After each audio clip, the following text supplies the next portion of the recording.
Hello, my friends. Once again, Pokrovsk, and the good news that there are no news coming from those two settlements, Pokrovsk and Mirnograd. Here we are looking for the new update of the deep state military map. I also checked out other analytics. They all come about this particular pocket. However, Russians, they say that Ukraine deployed some of the extra forces, including GUR forces. Once again, I wonder how those were delivered. With the help of the helicopter? Probably not. We haven't seen the new helicopter landing operations, but Ukraine is pushing Russians in Pokrovsk itself and also in Krasny Liman. At the same time, Russia is pushing Ukraine in Pokrovsk. So everything is mixed out there, the presence of the Russian army, the presence of Ukrainian troops, but still Russia is unable to advance from Krasny Liman to lock this area completely and to trap Ukrainian army. For now, it's unachievable goal for them, but they concentrate enough drone fire to cause disturbances for Ukrainian armed forces.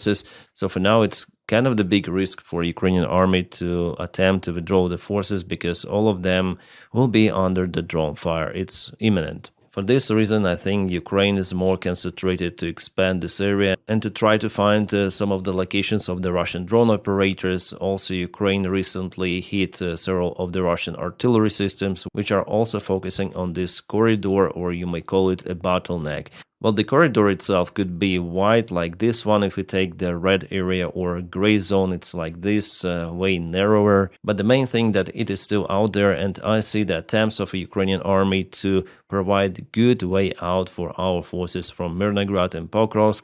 That's the most important thing about this general operation of, let's say, defense of Pokrovsk and Mirnograd, but finally Russians will occupy those two settlements. I think maximum couple of weeks, as Donald Trump likes to say. Well, if you go a little to the north, there is a real encirclement of the Russian armed forces. Yeah, not many of the troops are deployed in this forest line, but they try to leave and exit this area, even towards Shahava. They're in desperate, but probably they'll have to surrender, or they will be flatlined. Here's the Ukrainian territorial gain in this sector, and it's great, guys, that we see the Ukrainian advancement, not the Russian one. Every day that I update the map, I'm hoping that Ukraine gets more ground and Russia loses it, but in most of the variants, of course, Russians take more territories, little by little, but they do it. But for the last 24 hours, they had no any sort of the propulsion in this pocket, which is great. You see, Ukraine is very active with armed forces. You may click on all of those marks and check out the real videos coming from the front lines. Well, this one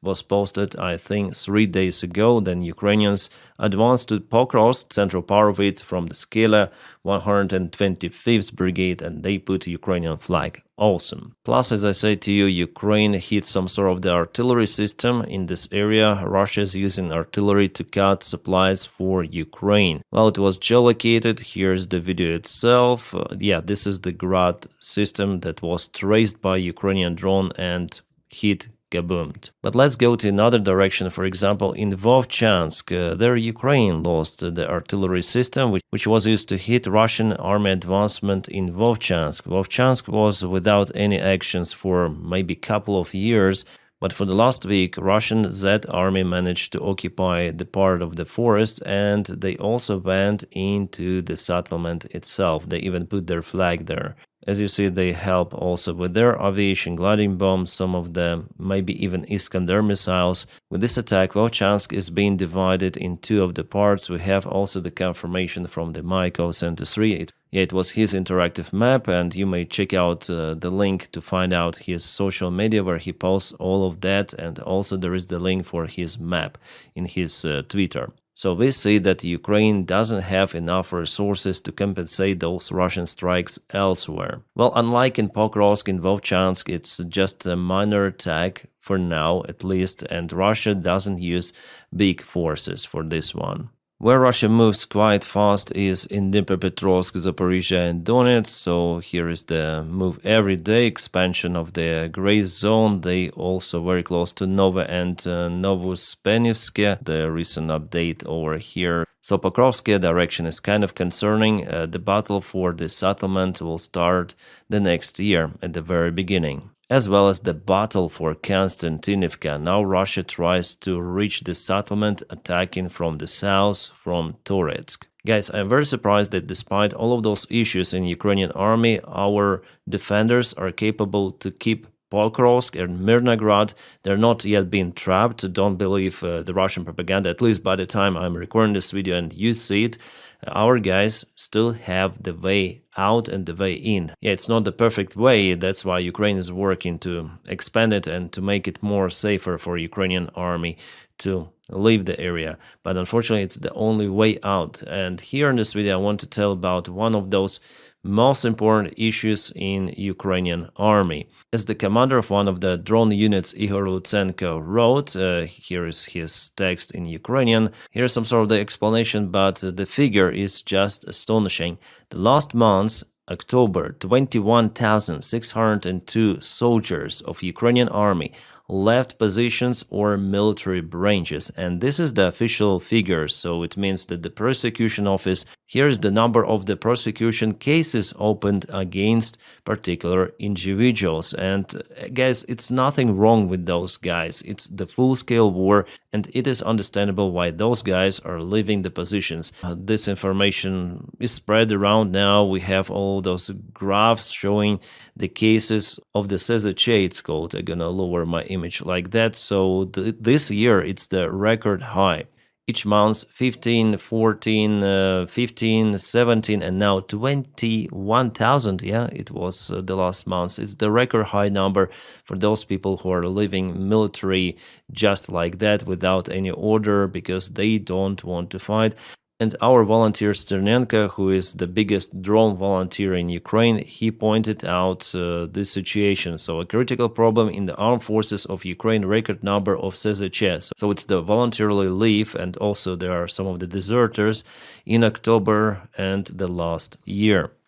This year. I think it's incorrect translation. It's this year. It's the record one. Well, Sternenko also says that it is happening not because people are bad, but because the system in Ukraine with all of this mobilization and the army system itself, it is not reformed. It is not working properly. There are multiple of the commanders who neglect the lives or even humane behavior towards soldiers, towards the younger officers. They send sometimes people in Russian-style attacks, meat waves, and sometimes they receive those kind of the orders from above. The difference now that before in 2022, 2023, there were many volunteers who joined the Ukrainian army just like that, but now there are not so many volunteers, and Ukraine as the government and the Ukrainian military as an institution, they didn't do anything to motivate Ukrainian people to join with at least anything. Well, Sternenko says it right that the allowance even for Ukrainian soldiers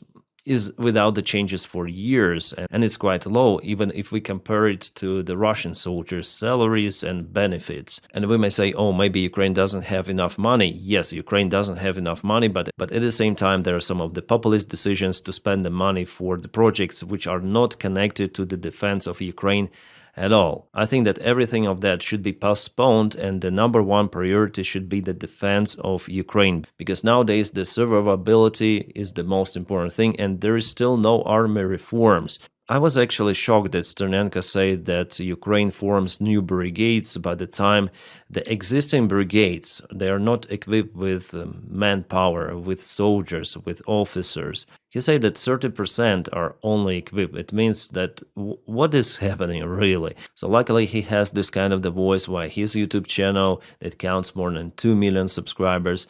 I also will use my social media, and many other volunteers that are screaming about reforms. Without it, well, the next day we may wake up and Russians could even knock to Dnipro city, to Zaporizhia, Kharkiv. At least from what I see, everything goes according to that scenario if nothing is done. And if there is a political will from Ukrainian government, those reforms, they're easily conducted. You don't need permission from the United States or from Europe to conduct those reforms. You don't need to wait for tomahawks, for any sort of military support. You just need to use your military and your resources more effectively. But unfortunately, they are not used effectively at all. And for me, yes, it's a pure miracle that Ukraine still can defend itself. And without the drones, without volunteers, volunteer support of Ukrainian army, Russians would have occupied already half of the Ukraine for sure with this government attitude. And with the Soviet-like system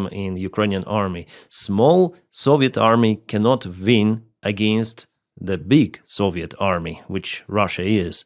Even with Western weapons, it's not possible. So there were some of the good decisions, like to form some of the corps, but it's not working as it should be. In general, I see that the military command, it rotted down. It should be mainly dismissed, as for me. And many of the officers, many of the volunteers, they do agree with that point of view. As Ternenko says, without those reforms, we will die. That's the outcome he says, and here I agree with him that the system, that kind of, it cannot withstand those Russian attacks and to fight against that prevailing enemy.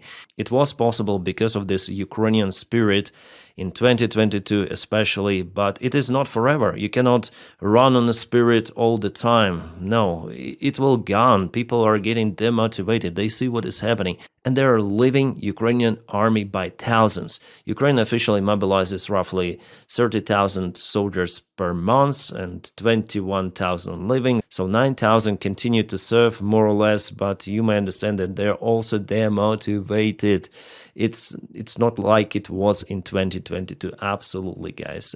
And the sad thing that Ukraine hadn't obtained the proper military support at the proper time, and it was crucially needed to drive the spirit, to serve it with additional extra military help. Remember those dramas with artillery systems, tanks, every time something new, and maybe we shouldn't escalate, maybe we should listen to Putin, what he says. Actually, it is happening also right now. Then Donald Trump calls to Putin saying about should he supply Tomahawks to Ukraine or not.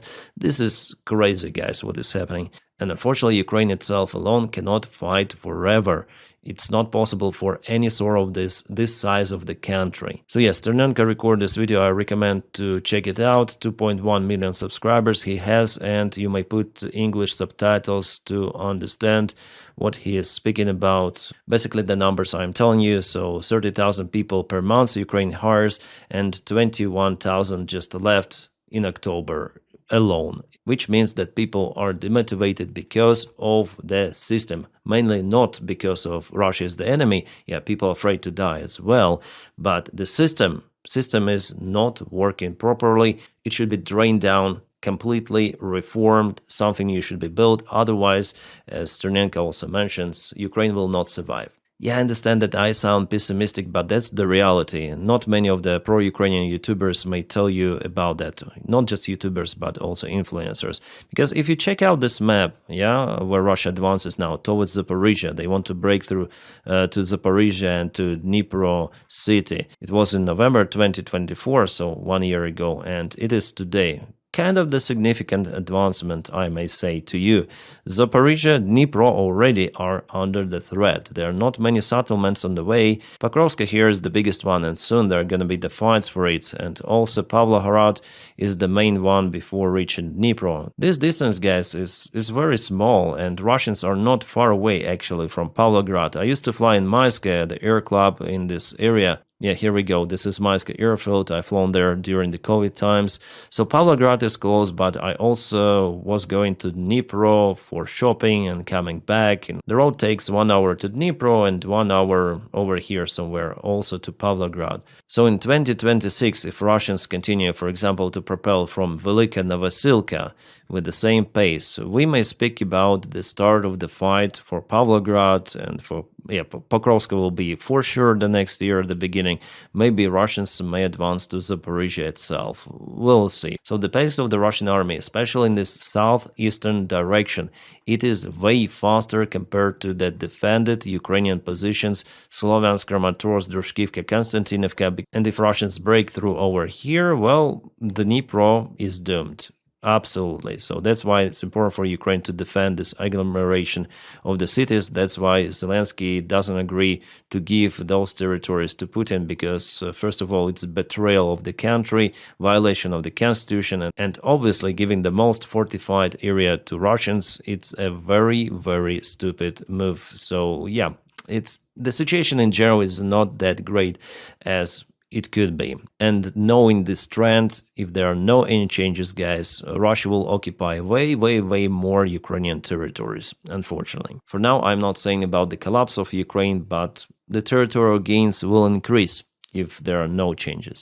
And here's the comment that describes the situation. Everyone wants to be a drone operator. No one wants to get droned. No one wants to be with a shitty Soviet commander who will waste their life for nothing. So you transfer if you can, flee if you can't. Result is the same, a chronic lack of frontline infantry. So the human factor, of course, but here Igor Lutsenko, who is the ex-member of parliament of Ukraine, by the way, and now he's a drone unit commander, well, he also blames the system as it is. And the Ukrainian command as well. The last night, Russia again attacked Ukraine using drones, cruise missiles, and Kinzhal hypersonic missiles, ballistic missiles. Everything was used to hit the energy infrastructure of Ukraine. So Russia continues with this internal pressure. Yeah, they hit behind the front lines. They're active on the front lines. They basically want to destabilize Ukraine. That's their main goal. And unfortunately, they hit some of the civilian buildings, infrastructure, as usual, those bastards do, and there are some of the casualties. Yeah, one of the drones hit the multi-story residential building, creating the hole. And yeah, if we check out the statistics, Russia has so many losses. This is the Ukrainian statistics for the day. Russia lost more than 1,000 soldiers, KA and wounded. Like, the number itself is huge, but Ukraine also has losses. And Ukraine is in defense, which means that Ukraine is losing 3 times less soldiers. But if you calculate the number, it's still very big. In this case, it's 400,000, which for Ukraine, for a smaller country than Russia, way smaller, with less population, it is critical. And it cannot continue forever. Russia may mobilize any time like 1 million soldiers, and their society will be fine with that. For them, 1 million, 2 million, for Putin himself, it doesn't really matter. Putin wants to achieve the goal. He doesn't care about the Russian losses and whom they pay to sign the contract with the Russian army. Mostly alcoholics. Yeah, Russia has a very capable part of the army, but also those whom they use for straightforward mid-wave attacks, and they have multiple of those individuals in Russia still. So of course those losses, they matter for Russia, yes, but not that much as for Ukraine. Also, the interesting thing about Pavlograd that it's the location for Ukrainian explosives manufacturer, the only explosives manufacturer in Ukraine. The chemical factory is out there. Russians already tried to reach it, but Ukraine probably deployed the air defense. For now, it is functioning. So if Russia gets closer to that facility, now they're 80 kilometers away, but if it is roughly 40, they'll be able to hit it with everything they have. Artillery, drone strikes, so Ukraine will lose the capabilities to produce its own explosives and will have to rely on the Western military help completely. So Neptune missiles, those prospective Grom missiles, all of those projects will not be working any longer. Well, as for Flamingo, it uses the Soviet-made aviation bombs inside. Well, Ukraine still has many of those. Yeah, it's not a secret. I take it from the Russian channels, so those photos and this information, basically, which was spread initially by Western media. This facility produces rocket engines and rocket fuel and also components for explosives. So with this comes the threat for multiple of the Ukrainian projects in military sphere. Meanwhile, Ukraine hit a couple of the Russian substations in the central part of Russia. Both of those are critical for those Russian regions. Also, Sterlitama chemical factory was attacked and the refinery in Saratov. Russians are just in shock what is happening in their country. Why? Well, maybe because special military operation goes according to plan. Oh, nice one. In Crimea, Ukraine hit the Russian S-400 air defense system. Awesome. Did I tell about it before? No, I think it's the very fresh video. Ukraine used FP2 drones. Yeah, definitely it's the triumph Russian best air defense system S-400, which was kaputted. Absolutely crazy fat target, and our guys are very successful. Awesome. To some other news, Orban visited the United States of America and met with his fellow Donald Trump. Well, the initial information in the press says that the United States of America may make an exclusion from sanctions for Hungary to continue to purchase Russian oil without any sort of the secondary sanctions applied. It means that those sanctions basically worth nothing because some other countries and companies may try the same. So they are good friends with Donnie as well. Modi may call to Donald Trump, may we have some of the exemptions, please. Chinese leader Xi Jinping as well. And what they basically need to do to get those exemptions is to tell to Donald Trump how good president he really is, how he stopped 8 wars, and so on. As you see from the Orban's visit, Donald Trump is pretty much manipulated still. But it's not yet 100% that Orban will get his exemption. Oh, kind of the good move from the United States of America. They're going to buy 1 million drones for its army. They already understood that without the drones, you cannot win the modern-day war. I just wonder about the quality of those drones and their price, because it could be way higher than Ukraine purchased those as the spare parts also from China. Yeah, guys, some mixed news for today, not so positive, but I'm here to tell you the truth as it is. And thank you so much for your kind support on Patreon. The link for my Patreon page is in the video description just below, or you may join membership of this YouTube channel just clicking the join button somewhere here below this video. And if you don't have the opportunity to support me financially, you may just press like to this video and subscribe for the channel, because it helps YouTube algorithms to propel this video elsewhere on the platform. My friends, I wish you all a peaceful sky wherever you are, and have a great time.